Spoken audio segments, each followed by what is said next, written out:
Assalamualaikum warahmatullahi wabarakatuh. Perkenalkan, nama saya Amrik Amara dengan NIM 20803244424 dari Prodi Pendidikan Akuntansi kelas B20.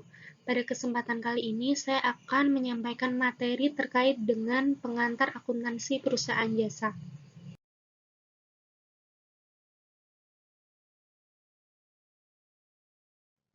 Pada materi pengantar akuntansi perusahaan jasa, kita akan mempelajari materi terkait dengan yang pertama, akuntansi dan perusahaan jasa.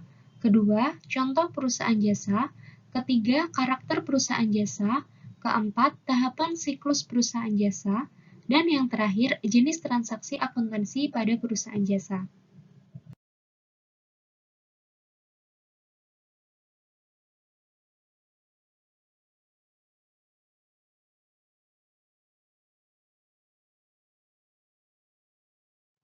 Akuntansi dan perusahaan jasa. Pengertian akuntansi menurut American Accounting Association, akuntansi adalah suatu proses pengidentifikasian, pengukuran, dan pelaporan informasi keuangan untuk memungkinkan adanya penilaian dan pengambilan keputusan yang jelas dan tegas bagi mereka yang menggunakan informasi keuangan tersebut. Nah, pengguna informasi keuangan dapat berupa manajer, investor, kreditur, perusahaan nirlaba, instansi pemerintah, dan yang lainnya. Untuk selanjutnya, pengertian perusahaan jasa. Perusahaan jasa merupakan perusahaan yang melayani kebutuhan jasa konsumennya. Perusahaan jasa adalah perusahaan yang menjual jasa tertentu, artinya produk yang dihasilkan berupa pelayanan tidak berwujud, dapat berupa keindahan, kesenangan, dan kenyamanan kepada konsumen. Perusahaan jasa mendapatkan laba dari pendapatan jasa yang diterima dikurangi dengan berbagai biaya yang dikeluarkan perusahaan dalam rangka penyediaan jasa. Perusahaan jasa sebagai perusahaan yang menjual berbagai layanan dengan tujuan utama sama untuk mendapatkan keuntungan.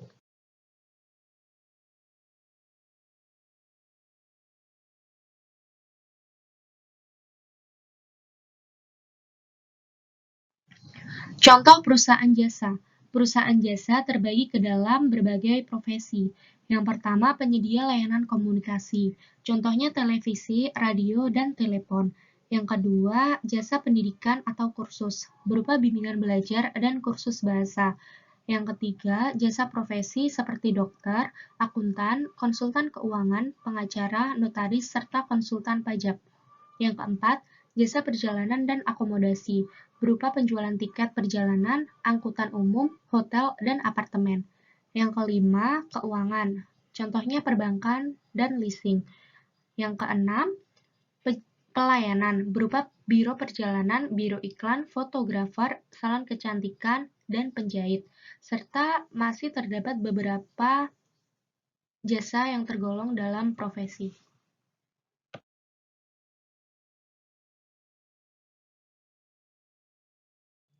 Contoh perusahaan jasa di Indonesia yang terdaftar dalam Bursa Efek Indonesia.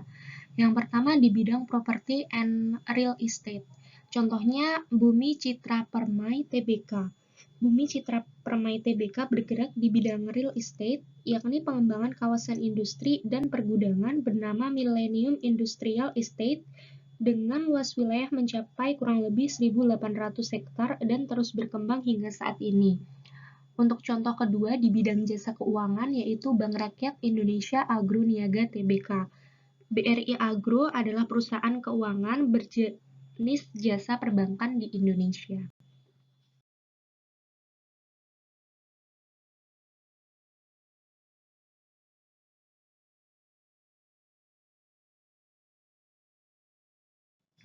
Karakter perusahaan jasa. Perusahaan jasa sebagai penyedia dan menjual layanan yang tidak berwujud memiliki karakter sebagai berikut. Yang pertama yaitu menjual jasa sebagai kegiatan utama. Perusahaan jasa bukanlah perusahaan yang menghasilkan suatu produk. Oleh karena itu, kegiatan utamanya adalah menawarkan serta menjual suatu jasa berupa produk yang tidak berwujud untuk dijual. Yang kedua, tidak menyediakan produk dalam bentuk fisik. Jasa memiliki produk yang tidak berwujud, sehingga perusahaan tidak menjual suatu produk yang dapat dilihat atau disimpan. Meski produknya tidak berwujud, tetapi manfaatnya berupa keindahan dan kesenangan yang dapat dirasakan oleh konsumen atau penggunanya. Yang ketiga, hasil tidak dapat disamakan. Hasil dari suatu perusahaan jasa tidak dapat dipukul rata, bergantung pada kepuasan konsumen dan bersifat subjektif. Hal ini disebabkan ukuran kepuasan masing-masing individu berbeda. Yang keempat, tidak ada harga pokok penjualan. Karakteristik yang paling berbeda antara perusahaan jasa dengan perusahaan lainnya adalah tidak adanya harga pokok produksi dan penjualan. Perusahaan jasa tidak melakukan kegiatan produksi sehingga dalam laporan tidak ada informasi tentang harga pokok produksi dan penjualan. Yang kelima, atau yang terakhir, tidak ada standar harga yang umum. Kebutuhan layanan jasa pelanggan selalu berbeda tergantung pada keinginan serta keluhan yang dialami. Oleh karena itu, harga jasa tidak dapat ditentukan sama rata dan harus disesuaikan dengan kebutuhan konsumennya.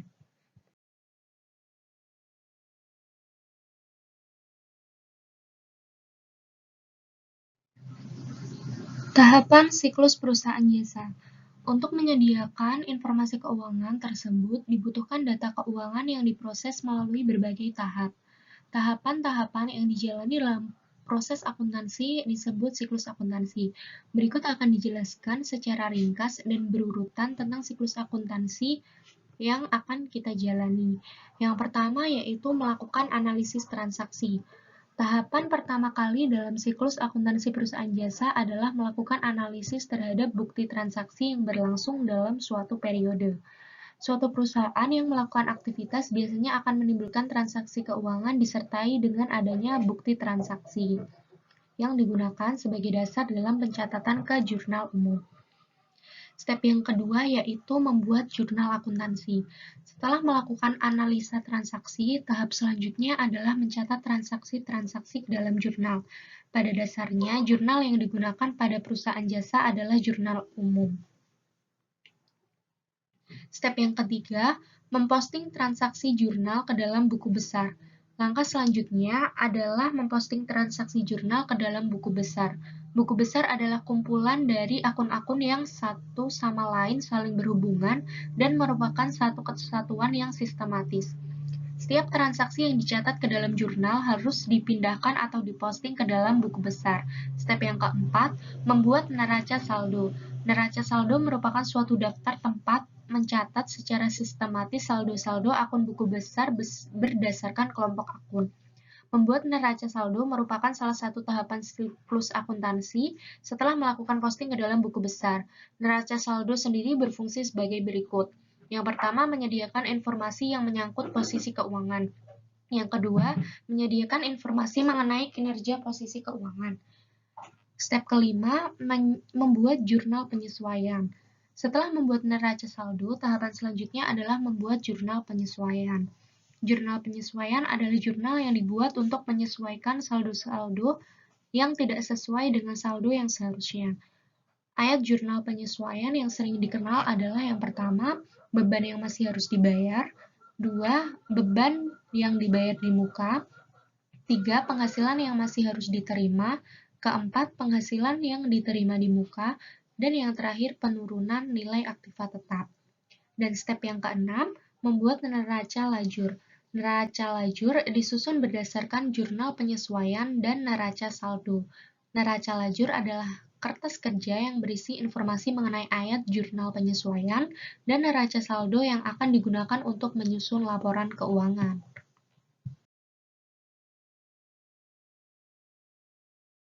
Proses selanjutnya dalam tahapan siklus akuntansi perusahaan jasa adalah step yang ketujuh, menyusun laporan keuangan. Laporan keuangan adalah hasil dari proses akuntansi yang dapat digunakan sebagai alat untuk mengkomunikasikan data keuangan atau aktivitas suatu perusahaan kepada pihak-pihak yang berkepentingan sebagai bahan pertimbangan dalam pengambilan keputusan. Di dalam laporan keuangan terdapat laporan laba rugi, laporan perubahan modal, neraca, laporan arus kas, dan catatan lain atas laporan keuangan. Penyusunan laporan keuangan merupakan hasil yang terpenting namun bukan akhir dari tahapan siklus akuntansi perusahaan jasa. Yang kedelapan yaitu membuat jurnal penutup. Jurnal penutup biasa dibuat pada akhir periode akuntansi suatu perusahaan. Akun yang ditutup merupakan akun yang terdapat pada laporan laba rugi atau akun nominal. Menutup suatu akun merupakan memindahkan saldo akun itu ke dalam akun lain sehingga akun yang bersangkutan bersaldo nol. Step yang kesembilan atau terakhir, menyusun neraca akhir atau awal. Akhir dari tahapan siklus akuntansi perusahaan jasa yaitu menyusun neraca akhir atau awal.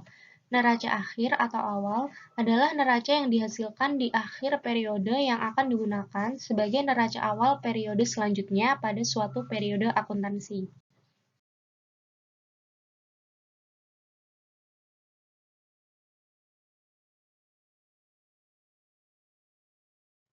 Materi terakhir pada pertemuan kali ini adalah jenis transaksi akuntansi perusahaan jasa.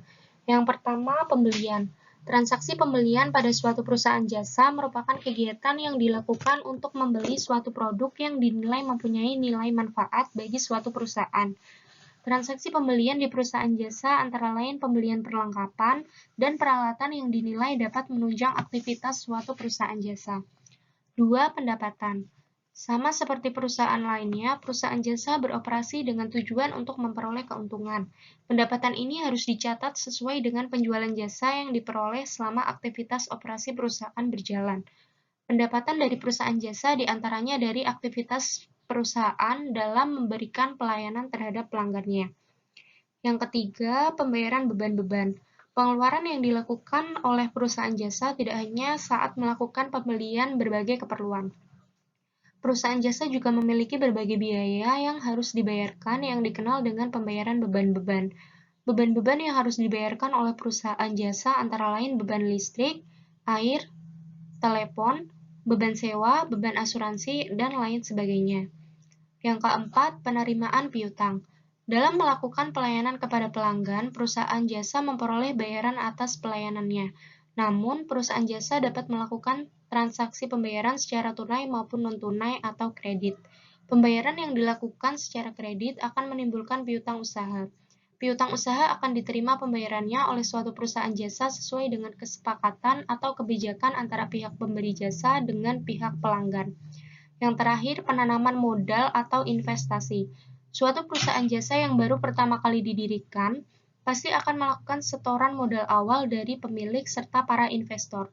Semua transaksi yang berkaitan dengan investasi ini harus dicatat dengan baik, apalagi yang berkaitan dengan pihak eksternal atau luar.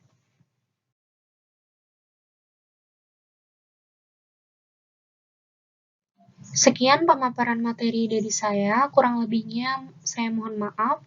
Terima kasih, semoga bermanfaat. Wassalamualaikum warahmatullahi wabarakatuh.